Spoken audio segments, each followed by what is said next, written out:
இருக்கக்கூடிய பல அம்சங்கள் தமிழக அரசுக்கு ஏற்கல் அப்படிங்கிறதுக்காக நிதி கொடுக்க மறுக்கக்கூடிய ஒரு சூழல் பார்த்துக்கிட்டு இருக்கோம். இப்போ மீண்டும் உறுதிப்பட தெரிவிச்சிருக்காரு, மத்திய அரசின் ஒப்பந்தங்களை ஏற்றுக்கொண்டால்தான் நிதி ஒதுக்க முடியும், சமக்கிர சிக்ஷா அபியான் திட்டத்துக்கு நிதி ஒதுக்க முடியும் அப்படின்னு சொல்லியிருக்காரு. அதில் மத்திய அரசு உறுதியாக இருக்காங்க, மாநில அரசு ஏற்றுக்கொள்ள முடியாது மும்மொழி கொள்கை அப்படிங்கிறது உறுதியாக இருக்காங்க. அப்போ அதுக்காக கொடுக்க வேண்டிய நிதி அப்படிங்கிறது வாங்க முடியாத நிலை காணப்படுது. மத்திய அரசு இதை ஏற்றுக்கொள்ளணும் அப்படிங்கிறதுக்காக சில காரணங்கள் சொல்றாங்க, மாநில அரசு முடியாது அப்படிங்கிறதுக்காக சில காரணங்கள் சொல்றாங்க. இப்படியெல்லாம் தாண்டி இதனால மாணவர்கள் எந்த அளவுக்கு பாதிக்கப்பட்டிருக்காங்க, தற்போது நிலை எப்படி பார்க்குறீங்க நீங்க? அதாவது தர்மேந்திர பிரதான் அவர்கள், மாண்புமிகு மத்திய அமைச்சர் அவர்கள் நீண்ட நாளைக்கு பிறகு சென்னைக்கு வருகிறார். சரி, இப்பொழுது டெட் சம்பந்தமான ஒரு தீர்ப்பு வந்திருக்கிறது. அந்த தீர்ப்பு 30 லட்சம் ஆசிரியர்கள் பாதிக்கப்பட்டிருக்கிறார்கள், குழப்பமாக இருக்கிறார்கள். அவருக்கு எனக்கு தெரிஞ்சு 1 லட்சம் மெயில் அனுப்பப்பட்டிருக்கிறது. அவருடைய மாண்புமிகு அமைச்சர் பேசக்கூடிய மொழி கொள்கையை பள்ளிகளில் எடுத்து செல்லக்கூடியவர்கள் ஆசிரியர்கள். சரி, அந்த ஆசிரியர்கள் 28 மாநிலங்களில் இருந்து 1 லட்சம் பேர் மெயில் போட்டிருக்காங்க. ஏன்னா அவருடைய அமைச்சரவைக்கும் சரி, அவருடைய அமைச்சகத்துக்கும் சரி, என்சிடி என்கின்ற அமைப்பிற்கு அவர் தான் சேர்மேன். சரி, என்சிடி போட்ட தவறான நார்ம்ஸ் அண்ட் கைடன்ஸ் அதுதான் இந்த பிரச்சனைக்கு காரணம். சரி, இந்திய வரலாற்றில் இல்லாத ஒரு குழப்பம் முதல் முறையாக இந்த 50 ஆண்டுகளில் முதல் முறையாக நடந்து வருகிறது. சரி, ஒரே சமயத்தில் ஒரே தீர்ப்பில் 30 லட்சம் பேரை உங்களால் கலங்கடிக்க முடியும் என்று சொன்னால் அது இந்தியாவில் தான் முடியும். சரி, எனக்கு தெரிந்து, எனக்கு கருத்து தெரிந்து இப்படியான ஒரு களங்கத்தை ஒரு ஆசிரியர்கள் அடைந்து நான் பார்த்ததில்லை. சரி, எதுவுமே நடக்காதது போன்று வந்து நேரடியாக மொழி கொள்கையை பற்றி நேரடியாக பேச வேண்டிய அவசியமே கிடையாது. அதாவது யார் அதை நடைமுறைப்படுத்துவார்களோ அவர்கள் பாதிப்புக்கு உள்ளாகின்ற போது சுவர் இல்லாமல் எப்படி சித்திரம் வரைவீர்கள்? சரி, பள்ளி ஆசிரியர்கள் இல்லாமல் எப்படி நீங்கள் சொல்லக்கூடிய மும்மொழி கொள்கை தப்பா ரைட்டான்றது இப்போ நான் அடுத்து பேச போகிறேன். அது 2வது பாயிண்ட்ல நான் பேச தான் போகிறேன். ஆனால் சுவர் இல்லாமல் சித்திரம் வரைய முடியாது. எனவே ஆசிரியர்கள் மீது ஒரு சிறிதேனும் அக்கறையின்றி ஒரு அறிக்கை கூட விட முடியாத மத்திய அமைச்சரை நான் உண்மையிலேயே சொல்கிறேன், வருத்தமாக இருக்கிறது. இந்த நாட்டில் ஒரு அரசு ஊழியராக, ஒரு ஆசிரியராக இருப்பது எனக்கு வேதனையாக இருக்கிறது என்று சொல்லி என்னுடைய ஆசிரியர்களுக்கான பிரச்சனை அப்படின்னு வரும்போது மாநில அரசினுடைய முக்கியத்துவம் இல்லையா? அதில் இது ஏன் நான் பேசுகிறேன் அப்படின்னா, அதற்கும் என்சிடியினுடைய அந்த நாம்ஸுக்கும் தேசிய கல்விக் கொள்கைக்கும் சம்மந்தம் இருக்கு. சரி, அதாவது 5வது சாப்டர்ல ஆசிரியர்கள் சிபிடி என்கின்ற தேர்வு, ரெகுலரைஸ் தேர்வு, அது என்ன தேர்வு? கண்டினியூஸ் ப்ரொஃபஷனல் டெவலப்மெண்ட் என்கின்ற தேர்வு எழுதினாதான் நீங்க ப்ரமோஷன் அடைய முடியும். இதே சேனல்ல 24 முறை நான் பேசியிருக்கிறேன். அதில் தேசிய கல்விக் கொள்கையை பற்றி நான் 19 முறை பேசியிருக்கிறேன். 19 முறையும் ஆசிரியர்களுக்கு எதிராக தேசிய கல்விக் கொள்கையை அமைந்திருக்கிறது என்று தொண்டைக்கிழியை கத்தி கொண்டிருந்தேன். இன்றைக்கு அது வெளியே வந்திருக்கிறது. என்ன போட்டிருக்காங்க? ப்ரமோஷன் கூட ஆசிரியர்களுக்கு நீங்க என்ன பண்ணணும், எக்ஸாம் வைக்கணும்னு சொல்றாங்க. சரி, 1 மொழி கொள்கையை ஒரு மாநில அரசு தேசிய கல்விக் கொள்கையை ஏத்துக்கலன்னா பணம் கொடுக்க முடியாதுன்றார். அந்த சமகர சிக்ஷால தான் நான் வேலை செய்யறேன். சரி, என்ன வேதனை? 9/5/2025 அந்த நாளில் உச்சநீதிமன்றம் ஒரு கைடன்ஸ் கொடுத்தாங்க. உச்சநீதிமன்றம், சுப்ரீம் கோர்ட் ஒரு கைடன்ஸ் கொடுக்குறாங்க. என்ன கொடுக்குறாங்க? மாநிலங்களை கட்டாயப்படுத்த முடியாது, தேசிய கல்விக் கொள்கையை ஏற்கும்படி மாநிலங்களை கட்டாயப்படுத்த முடியாது உச்சநீதிமன்றம். சரி, இது பிஜேபி வழக்கறிஞர் போட்ட வழக்கில் உச்சநீதிமன்றம் சமீபத்தில், அதாவது 5வது மாதம், இது 9வது மாதம், 4 மாதத்திற்கு முன்பு கொடுக்கப்பட்ட டைரக்ஷன். இதன் பிறகு நீங்க மீண்டும் அந்த ஜட்ஜ்மெண்ட்டை நீங்க மதிக்கல. அவர் சொன்ன ஒரு போடுறாரு. சுப்ரீம் கோர்ட் தான் அந்த கட்டாய கல்வி உரிமை சட்டத்தின் கீழ் அந்த நிதி ஒதுக்கப்படல் அப்படின்னு வரும்போது மத்திய அரசுடைய நிதி எதிர்பார்க்காம மாநில அரசு என்ன பண்ணணுமோ அதை செய்யணும் அப்படின்னு சொல்லி பதில் கொடுக்க சொல்லியிருக்காங்களே சார். இன்னும் அந்த கேஸ் முறையாக விசாரிக்கவில்லை, அவசர கேஸாக எடுத்துக்கொள்ள முடியாது என்று அது பெண்டிங்கில் இருக்கு. சென்னை உயர்நீதிமன்றத்தில் டைரக்ஷன் கொடுத்தாச்சு. என்ன கொடுத்துருக்காங்க, நீங்க முதல்ல ஆர்டிக்குரிய அமௌண்ட்டை முதல்ல ரிலீஸ் பண்ணுங்க அப்படின்னு மத்திய அரசாங்கத்துக்கு அவங்க டைரக்ஷன் கொடுத்தாச்சு. இப்ப தேசிய கல்விக் கொள்கை ஏற்கும்படி நான் கட்டாயப்படுத்த முடியாது என்று ஒரு நீதிபதி அவர்கள் சொல்லுகின்றார். நீதிபதி பேரு கூட இதுல போட்டிருக்காங்க பாருங்க. ஜிஎஸ் மணி என்கின்ற வழக்கறிஞர் போட்ட அந்த வழக்கில் உச்சநீதிமன்ற நீதிபதி அவர்கள் 2 நீதிபதிகள் கொடுத்துட்டாங்க. சரி, இது ஒரு புறம். நான் வந்து NEP 2020 கட்டாயப்படுத்திக்க முடியாதுன்னு தமிழ்நாட்டை பார்த்து சொல்லியாச்சு. நீங்க உங்க இஷ்டத்துக்கு பண்ணுங்கன்னு சொன்ன பிறகு தமிழக அரசு தனியாக தனக்கென்று ஒரு தேசிய கல்விக் கொள்கையை வகுத்து விட்டது. இப்ப நீங்க 6 மாசம் கழிச்சு சென்னைக்கு வரும்பொழுது திடீர்னு மும்மொழி கொள்கை பத்தி பேசுறீங்க. ஏன் ஏத்துக்கல தமிழக அரசு? நான் படிக்கிற அந்த வரியை மட்டும் கேளுங்க. சாப்டர் 22, மொத்தம் 27 சாப்டர் இருக்கு தேசிய கல்விக் கொள்கையில்.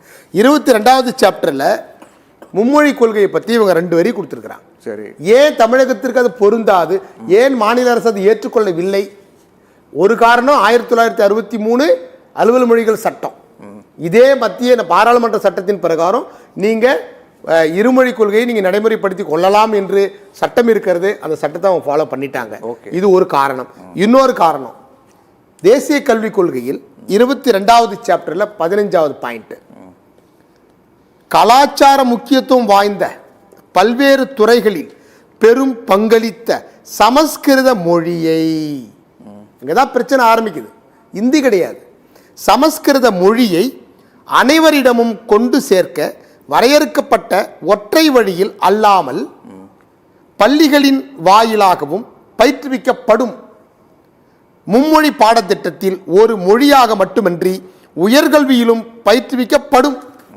வெறுமனே மொழி பாடமாக இல்லாமல் அதை அறிவி பாடமாகவும் புதுமையும் சுவாரஸ்யமும் மிக்க அழகியல் வாய்ந்த அந்த மொழியை நாங்கள் கற்றுக் கொடுப்போம். தேசிய கல்விக் கொள்கை சாப்டர் 22 15வது பாயிண்ட். தேசிய கல்விக் கொள்கையினுடைய தமிழ் மொழிபெயர்ப்பு என்கிட்ட இருக்கு, ஆங்கில வெர்ஷன் என்கிட்ட இருக்கு. சமஸ்கிருதத்தை கற்றுக் கொடுக்கப்படும். அது வெறும் மொழி அல்ல, அறிவு, அழகியல், தெளிவு, புதுமை. இங்கு எங்க வருது இந்த பிரச்சனை அப்படின்னு சொன்னா, சமஸ்கிருதத்தை கட்டாயமாக நாங்கள் சொல்லிக் கொடுப்போம் என்று 3வது மொழியாக டெஃபினட்டா நாங்கள் சொல்லிக் கொடுப்போம் சொல்லிட்டாங்க.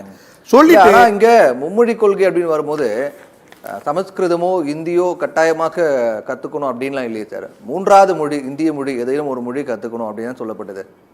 வாயில சொல்றாங்க, வாயில வந்து சொல்லிட்டு தான் இருக்காங்க. ஆனா ரிட்டன்ல என்ன இருக்கு, ரைட்டிங்ல என்ன இருக்கு? இந்திய மொழிகள்ல 22 நம்முடைய அபிஷியல் லாங்குவேஜ் இருக்கு. அந்த அபிஷியல் லாங்குவேஜ்ல நீங்க எதனா ஒன்று படிச்சுக்கலான்னு பேட்டி கொடுக்கும்போது சொல்றாங்க, அமைச்சர் சொல்றாரு, பிரதமர் சொல்றாரு. ரைட், சந்தோஷம். ரைட்டிங்ல நீங்க என்ன சொல்ல வரீங்க? என்ன சொல்ல வரீங்க? உங்களுடைய தாய்மொழி 3வது இடத்துல இருக்கு. சரி, என்ன லாங்குவேஜ்? லோக்கல் லாங்குவேஜ்னு சொல்லிட்டாங்க. அதாவது லோக்கல் லாங்குவேஜ், தாய்மொழியை இவர்கள் பயன்படுத்தக்கூடிய வார்த்தை லோக்கல் லாங்குவேஜ் ஒன்று. அடுத்தது சமஸ்கிருதம், அடுத்தது ஏதாவது ஒரு 22 மொழிகள்ல ஒன்று. சரி, அப்படின்னு சொல்லிட்டு நீங்க சாப்டர்ல என்ன முடிக்கிறீங்க? சமஸ்கிருதம் கற்றுக் கொடுக்க முடியும்னு சொன்ன பிறகு 3வது மொழி அங்கே முடிஞ்சு போச்சு. அப்புறம் எப்படி 4வது மொழிக்கு நீங்க போவீங்களா? 2 மொழி செலக்ட் பண்ணிட்டான், அடுத்தது 3வது மொழிக்கு நீங்க ஒரு ஆப்ஷன் கொடுத்துட்டீங்க. கொடுத்துட்டு இல்லைங்க நாங்க வந்து தெலுங்கு படிக்க சொல்றோம், ஹிந்தி படிக்க சொல்றோம். இங்கே தான் கன்னட பள்ளிகள் இருக்கின்றன, மலையாள பள்ளிகள் இருக்கின்றன, உருது பள்ளிகள் இருக்கின்றன. இப்ப கிடையாது, 60 வருஷமா இருக்கு. சரி, என்னைக்கு டிபிஐ ஆரம்பிக்கப்பட்டதோ அன்றில் இருந்து கல்வித்துறையில் இருந்து எங்க அன்னைக்கு மவுண்ட் பேட்டன் காலத்திலிருந்து இங்கே சிறுபான்மை மொழிகள் கற்றுக் கொடுக்கப்பட்டிருக்கிறது. இந்தி உட்பட எல்லாம் ஸ்கூல்ஸ் இருக்கு, லாங்குவேஜ் இருக்கு, பயிற்சி மொழிகள் இருக்கின்றன. எனவே புதியதாக வந்து இப்போ வந்து ஒரு கன்னட மொழியையோ ஒரு மலையாள மொழியையோ என்னுடைய மொழி தெலுங்கு நான் வந்து கத்துக்கிறேன்னு சொன்னா கற்றுக்கொள்வதற்கு இங்கே வாய்ப்பு ஆல்ரெடி வழங்கப்பட்டிருக்கிறது. ஆனா நீங்க என்ன பண்றீங்க அப்படின்னா, அது 3வது லோக்கல் லாங்குவேஜ் சொல்லிட்டு நீங்க 3வதாக கொடுக்கக்கூடிய சாய்ஸ் என்ன? சாய்ஸ் கிடையாது, கம்பல்சரி. நான் உங்க அப்படியே படிச்சு காமிச்சேன், தமிழ் அழகா படிச்சு காமிச்சேன், ஆங்கிலத்தில் வேணாலும் நான் படிச்சு காமிக்கிறேன். 2 லாங்குவேஜ் அங்கே இருக்கு. இவ்வாறு சொன்ன பிறகு சமஸ்கிருதத்தை நீங்க சொல்லி கொடுத்துட்ட பிறகு அடுத்த பேராகிராஃப்ல என்ன சொல்ல வராங்க? ஜோதிடம், நிஷ்காம கர்மா, இவற்றை நாங்கள் பள்ளிகளிலும் கல்லூரிகளிலும் அனைத்து நிலைகளிலும் சொல்லி தருவோம் அப்படின்னு சொன்னா யார் ஏற்றுக்கொள்வார்கள்? சரி, இது எதற்கு எதிரானது? சரி, இந்தியன் கான்ஸ்டிடியூஷன், சரி, இந்திய அரசியலமைப்பு. சரி, கேட்போம். முருகன் சார், இப்போ மத்திய அமைச்சர் சொல்லும் போது ஒரு விஷயத்தை குறிப்பிட்டு பேசுறார். என்னன்னா, தமிழகத்தில் இருக்கக்கூடிய பள்ளிகளில் ஏற்கனவே மாணவர்கள் பல மொழிகளை கற்றுட்டு வராங்க, மும்மொழிகளை கற்றுட்டு வராங்க. மாநில பாடத்திட்டத்தின் கீழ் இயங்கக்கூடிய துவக்க பள்ளிகளில் தமிழ், ஆங்கிலம் மற்றும் 3வது மொழியாக மலையாளம், தெலுங்கு, கன்னடம் கற்பிக்கப்படுது. அப்புறம் ஏன் 3வது மொழிங்கிறது பிரச்சனையாக பார்க்கப்படுது அப்படின்னு கேட்குறாரு. அதாவதுங்க, சைக்காலஜியில் வந்து ஒரு தேரி ஒன்று இருக்குது. அவர் நண்பர் பேசும்போது எனக்கு தேரி ஞாபகம் வந்தது, அமைச்சர் பேசும்போது எனக்கு நேற்று அந்த ஞாபகம் வந்தது. எனக்கு கிரேப் ஒயின் தேரின்னு பேர். அந்த தேரி வந்து பேட்ரிக் லேண்ட் என்பவர் உருவாக்குறாரு தேரி. அதாவது உண்மையை பேசக்கூடாது, ரூமரை கலப்பணும், ஒரு பொய்யை மீண்டும் மீண்டும் மீண்டும் மீண்டும் சொல்லிக்கிட்டே வந்தால் அது ஒரு கட்டத்தில் உண்மையாக மாறிடுமா. அது மாதிரி அவர் சார் பேசும்போது நான் இவ்வளோ எவிடன்ஸ் வச்சுக்கிட்டு இவ்வளோ கேள்விகள் கேட்டேன், பாயிண்ட் அவுட் பண்ணி 22வது சாப்டரில் இருக்குது, 7வது சாப்டரில் இருக்குன்னு அவர் எப்படி பேசினார் பார்த்தீங்களா? அப்படியே மேடையில் ஏறி பேசுகிற மாதிரி. இப்படி பேசக்கூடாது. நீங்கள் ரைட்டிங்கில் என்ன இருக்குது, எழுத்துப்பூர்வமாக என்ன இருக்கிறது என்று தான் நம்ம பேசணும். என்ன பாதிப்பு நீங்கள் முதல்ல நீங்கள் கேட்டீங்க. இன்னைக்கு வந்து 29,000 ஆசிரியர்களுக்கு சம்பளம் கொடுக்க முடியல. 29,000 29,000 ஆசிரியர்கள் சமகிர சிக்ஷா மூலமாக சேலரி வாங்குறாங்க. கடந்த 2 நிதியாண்டுகளாக இவர்கள் காசு கொடுக்காம இருக்கிறதுனால சம்பளம் கொடுக்க முடியல. அந்த சம்பளத்தை மாநில அரசு தன் நிதியில இருந்து கொடுத்து கொண்டிருக்கிறது. ஒண்ணு. சரி, இப்போ வந்து பள்ளிக்கூடம் மொழி பத்தி நம்ம பேசுறோமே, அதை நடத்தக்கூடிய ஆசிரியர்கள் நம்ம சேலரி கொடுக்க முடியலையே. நம்ம வந்து ஃபண்டு கொடுக்காதனால 29,000 ஆசிரியர்கள் சேலரி கூட வாங்காம இருக்கிறானே அப்படின்னு நீங்க திங்க் பண்ணணுங்க. ஒன்று சமகர சிக்ஷாவில் ஆசிரியர் பயிற்றுனர்கள், டீச்சர் எஜுகேட்டர் அப்படின்னு 3000 பேர் வேலை செய்கிறாங்க. நான் ஒரு டீச்சர் எஜுகேட்டர். 1500 வேக்கன்ட் இருக்கு. முதல்ல 6000 பேர் வேலை செய்தோம், இப்போ 3000 பேர் தான் இருக்கிறோம். இப்போ கொஞ்சம் கொஞ்சமாக குறுக்கிக்கிட்டு வந்து இப்போ வந்து 4400 பேர் ஃபைனலைஸ் பண்ணி இப்போ ஒரு 3000 பேர் வேலை செய்கிறோம். 1500 வேக்கன்ட் இருக்குதுங்க. 1500 வேக்கண்ட்டுக்கு டிஆர்பி கால்ஃபர் பண்ணாங்க. போஸ்டிங் மாண்புமிகு முதல்வர் அவர்கள் ஒரு 3 நாளைக்கு முன்னாடி கொடுத்தார். பயிற்சியும் தொடங்கி வச்சார். பிஆர்டிக்காக வைக்கப்பட்ட, பிஆர்டிக்கு பிடிக்கு வைக்கப்பட்ட ஒரு டிஆர்பி தேர்வில் பிஆர்டி இவங்களால செலக்ட் பண்ணவே முடியல. ஏன்னா அதில் காலி பணியிடங்கள் 1500 பேர் பிஆர்டியை நீங்கள் போடணும். ஒரு பிஆர்டி 15 பள்ளிகளை அவர் மேற்பார்வையிடுவார். ஓகே, ஒரு பிஆர்டி என்பவர் 15 பள்ளிக்கு அவர் விசிட் பார்த்து ட்ரைனிங் கொடுக்கக்கூடிய ஒரு நிலையில் இருக்கக்கூடியவர். 1500 வேக்கண்டோடு அந்த துறை இயங்கி கொண்டிருக்கிறது. கடைசியாக பார்த்தா நீங்கள் டிஆர்பி வச்சாங்க, ரிசல்ட் வந்தது, கடைசியாக பிஆர்டி நியமிக்கவே இல்லை. ஏன்னு கேட்டால், அதிகாரிகளை கேட்டால் அவங்க ஃபண்டு கொடுக்கல, அவங்க அப்ரூவல் கொடுக்கல. அப்ரூவல் கொடுத்தா தானே நீங்கள் நியமிக்க முடியும். அப்போ 1500 பேர் நியமிக்காம ஒரு மாவட்டத்துக்கு 20 வேக்கண்டோட ஒரு துறை இயங்கி கொண்டிருக்கிறது. அதற்கு காரணம் யாரு? சமகர சிக்ஷாவுக்கு நிதி அளிக்காத மத்திய அரசாங்கம் தான் காரணம். இந்த பிரச்சனை தான் காரணம். இந்த மும்மொழி கொள்கையை வந்து வைத்துக்கொண்டு இவர்கள் மாணவர்களுடைய வாழ்விலே விளையாடி கொண்டிருக்கிறார்கள் ஒன்றிய அரசாங்கம். சரி, இதுக்கு முடிவுதான் என்ன சார்? இப்ப மத்திய அரசு உறுதியா இருக்காங்க. ஒருத்தர் ஓப்பனா திரும்ப தெளிவா சொல்லிட்டாரு, எங்களுடைய ஒப்பந்தங்கள் ஏற்றுக்கொள்ளாத காரணத்தால் நிதி வழங்க முடியாது அப்படின்னு சொல்லிட்டாரு. மாநில அரசு அதுல இருக்கக்கூடிய சிக்கல் என்ன, நாங்க ஏத்துக்க மாட்டோங்கிற விளக்க சொல்லிட்டு இருக்காங்க. இதுக்கு முடிவு தான் என்ன? இப்படியே போனா முடிவு வந்து அரசு தாங்க எடுக்கணும். யாரு கொடுக்கலையோ அவங்க தாங்க நீங்க வந்து இதுக்கு வந்து விளக்கம் சொல்ல முடியும். நீங்க ஜட்ஜ்மெண்ட் சொல்லிட்டாங்க, உச்சநீதிமன்றத்தில் ஜட்ஜ்மெண்ட் வந்துருச்சு. அவங்களை கட்டுப்படுத்த முடியாது, அவங்களுக்கு நீங்க ஃபண்டு கொடுத்துதான் ஆகணும்னு சொல்லியாச்சு. சரி, சமகர சிக்ஷா நிதி கொடுப்பதற்கும் மும்மொழி கொள்கைக்கு என்ன சம்பந்தம் இருக்கு? ஏதாவது ஒரு சம்பந்தம் இருக்கா? சமகர சிக்ஷாவுக்கும் மும்மொழி கொள்கை என்ன சம்பந்தம் இருக்கு? மும்மொழி கொள்கை பத்தி பேசாதீங்கன்னு ஜட்ஜ்மெண்ட் கொடுத்தாச்சு. நீங்க என்ன பண்றீங்க? மாற்றுத்திறனாளி மாணவர்களின் வாழ்விலே விளையாடுகிறீர்கள். சமகர சிக்ஷா வந்து இன்னைக்கு 1.25 லட்சம் மாற்றுத்திறனாளி குழந்தைகளுக்கு இன்னைக்கு வந்து ஸ்காலர்ஷிப் கொடுத்துக்கிட்டு இருக்காங்க. அவங்களுக்கு போக்குவரத்து படி கொடுக்குறாங்க, அவங்களுக்கு கண்ணாடி வழங்குகிறார்கள். இது எதுவுமே கொடுக்க முடியலைங்க. ஃபண்டு கொடுத்தா தானேங்க இவர்கள் சொல்லக்கூடிய 60% ஃபண்டு நீங்க கொடுத்தா தானே அந்த குழந்தைங்களுக்கு வந்து கண்ணாடி வாங்கி கொடுக்க முடியும். அப்ப மாற்றுத்திறனாளி குழந்தைகள், never enrol children, drop out children, இடைநின்ற மாணவர்கள். இப்ப அவர் சொல்லக்கூடிய அந்த நிதிலாம் என்ன சார்? பிஎம் போஷன் திட்டத்தின் கீழ் நாங்கள் நிதி கொடுக்குறோம், மதிய உணவு திட்டத்துக்கான நிதி, அதே போன்று உல்லாஸ் திட்டத்தின் கீழ் நிதி வழங்குறோம் அப்படிங்கிற மாதிரி இந்த ஆண்டும் அதை தமிழக அரசு பெற்றிருக்காங்க அப்படின்னு சொல்றாங்க. சமஸ்கிருத, அதாவது சமக்கிர சிக்ஷாவுக்கு அப்பாற்பட்டது இது. சரி, அது இந்த இதில் வராது. அது இவங்க கொடுக்காம இருக்கிறது ஒரு நிதி தான். அந்த ஒரு நிதி எஸ்எஸ் சமகர சிக்ஷாவுக்கு தான் அவங்க கொடுக்கல. மதிய உணவு திட்டம், ஐசிடிஎஸ் திட்டம், இது வந்து சோசியல் வெல்ஃபேர் டிபார்ட்மெண்ட்ல வரக்கூடியது. சரி. மதிய உணவு என்பது பள்ளிக்கல்வித்துறையில் வரல, சோசியல் வெல்ஃபேர் டிபார்ட்மெண்ட் தான் அதை கண்காணிக்கிறாங்க. அங்கன்வாடி, ஐசிடிஎஸ் என்பது இது வந்து வேற ஸ்கீம், இது வேற ஸ்கீம். அப்ப இதனால் பாதிக்கப்படக்கூடிய 1.25 லட்சம் மாற்றுத்திறனாளிகள், டிராப் அவுட் சில்ட்ரனை வந்து நீங்க பள்ளிக்கூடத்தில் சேர்க்கணும், அவங்களுக்கு ஃபண்டு கொடுக்க முடியல. ஒன்று, குழந்தைகளுக்கு வந்து நீங்க காலை உணவு திட்டத்துக்கு வந்து மாண்புமிகு முதல்வர் அவர்கள் தொடங்கி வச்சிருக்கிறாரு. சரி, அவர்களுக்கு வந்து நீங்க இந்த நிதியிலிருந்து கூட நீங்க டைவர்ட் பண்ணி கொடுக்க முடியலையே. சேலரி கொடுப்பதற்கும் பயிற்சி அளிப்பதற்கும் இருக்கிறது. மத்திய அரசாங்கம் வாயை திறந்தா ஆசிரியர்கள் அப்டேஷனா இருக்கணும்ன்றாங்க. சரி, அப்டேஷனா இருக்கணும்னா சமக்கர சிக்ஷாவில் என்சிடி ஆசிரியர்களுக்கு பயிற்சி வழங்க வேண்டும் என்கின்ற ஒரு காம்போனன்ட் இருக்கிறது. 3 காம்போனன்ட் அது. அதுல ஒரு காம்போனன்ட் ஆசிரியருக்கு பயிற்சி வழங்குதல். தரத்தை மேம்படுத்த வேண்டும் என்று கூறக்கூடிய அதே ஒன்றிய அரசாங்கம் தரம் மேம்படுத்துவதற்கு, பயிற்சி அளிப்பதற்கு காசு கொடுக்காமல் எப்படி ஒரு அரசாங்கம் எப்படி பயிற்சி கொடுப்பாங்க? பயிற்சி கொடுக்கறவனே நீங்க நியமிக்கலையே, பயிற்சி எப்படி கொடுப்பது? ஆசிரியர்கள் இன்னைக்கு வந்து 5 லட்சம் பேர் இருக்காங்கன்னா 5 லட்சம் பேருக்கு நீங்க ட்ரைனிங் கொடுத்தா தான் அப்டேஷனா இருப்பான். நீங்க தான் ஃபண்ட் நிறுத்திட்டீங்களே.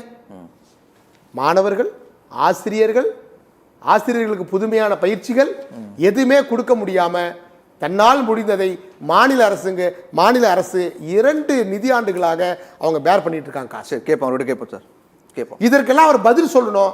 இல்ல அப்படின்னா சம்பந்தமே இல்லாத கிரேஃபோன் தியரியை பத்தி பேசிட்டு இருக்கட்டும். சரி, கேட்போம். முருகன் சுருக்கமா இறுதி. அதாவதுங்க ஆர்டி ஆக்ட்ல வந்து இல்லாத சுருக்கமா சார், நேரம் கம்மியா இருக்கு. ஆர்டி ஆக்ட்ல இல்லாத ஒரு கைடன்ஸ், ஆர்டி ஆக்ட்ல இல்லாத ஒரு டெட் எக்ஸாம், அது தேசிய கல்விக் கொள்கை என்கின்ற போர்வையில் டெட் எக்ஸாமை திணித்து இன்றைக்கு 30 லட்சம் ஆசிரியர்களை மன உளைச்சலுக்கு உள்ளாக்கி இருக்கக்கூடிய அந்த விஷயத்தை ஒன்றிய அரசாங்கம் தெளிவுபடுத்த வேண்டும்.